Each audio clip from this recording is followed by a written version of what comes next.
Western University's Northern Tornadoes Project is still trying to determine if tornadoes touch down during this weekend's storm. For more on this, we're joined live by Gerald Chang, the warning preparedness meteorologist for Environment Canada. Gerald, so glad you're on the program this afternoon because so many people are talking about what happened on Saturday afternoon. At this point, do you have any more clarity on, in fact, what it was, hurricane, tornado? How are you assessing it yourself? Well, basically, it's what we would call it the Rachel went through southern Ontario on Saturday. The Rachel is really a widespread, long-lived windstorm associated with a line of thunderstorm. And of course, we saw the destruction that that line of thunderstorm created on Saturday. Right. And Gerald, you know, our meteorologist, Bill Coulter, when he was here Friday, he predicted that on the weekend we'd be seeing heavy winds. And some people did get a notice that there would be a storm coming, but not until 5 p.m. in some cases. So in terms of preparation, did this storm just hit out of nowhere? Well, we saw that line of storms. We were tracking it from Michigan early that morning, and then it went through southwestern Ontario, Sarnia, Chatham. But at that point, you know, when we looked at the station data at Sarnia, we could only find gusts of 46 kilometers per hour. We still issued a severe thunderstorm warning. But what really prompted us to make sure that those severe thunderstorm warnings were part of Alert Ready was when we saw the wind gust at the Kitchener-Waterloo Airport, 132 kilometers per hour. At that wind speed, up to 20% of your shingles could be gone. Wow.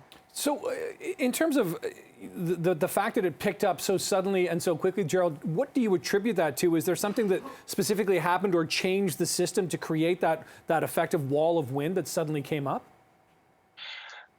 Quite right. And it's that line of thunderstorm. And not every section of that line of thunderstorm produced those strong winds. If you're up in Barrie, there was nothing or nothing in particular interesting. But when you go farther south, that's where the strongest winds were observed. And even when we look at the wind speeds, at 12:52 that day, Saturday, Pearson reported gusts of 72 kilometers per hour. It's a windy day by 120 kilometers per hour. So that escalated really quickly. We issued the warning for City of Toronto at 12:45, but you can see the lead time wasn't much for people to take cover. Right. And speaking of people taking cover, should we encounter another massive storm such as this one, what should people be doing? Unfortunately, we've been reporting that 10 people lost their lives as a result of falling trees and branches. But what is the protocol for a thunderstorm? You know, to stay informed, we now have those broadcast intrusive severe thunderstorm warnings now. And we included that. Tornado warnings are already part of the Alert Ready system, but we included severe thunderstorm warnings starting June last year. And so, you know, we certainly will do our best to send timely alerts. But alerts don't get everybody. Your phone may be off. You may not be watching TV or listening to the radio, interrupting broadcasts. So it's so important that, you know, Mother Nature gives us clues that when the conditions are deteriorating, don't wait for the alert. Take cover, seek shelter immediately, and stay away from tall objects like trees and power poles because they can fall on us. So, Gerald, from your perspective, you know, as a warning preparedness meteorologist, is there something that you can learn from this, that you and your colleagues can learn from this to help prepare in the next event?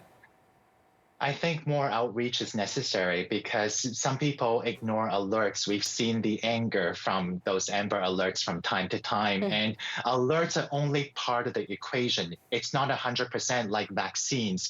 You know, it's only one layer of protection, and we cannot get everyone. And it's so important to make sure that, you know, everybody understands the danger of weather, especially when there will be more thunderstorms as the weather gets hotter and more humid heading into summer. Right. Yeah, and the situation can change so quickly without much notice. All right, Gerald Chung, warning preparedness meteorologist for Environment Canada. Really appreciate your time this afternoon. Thank you.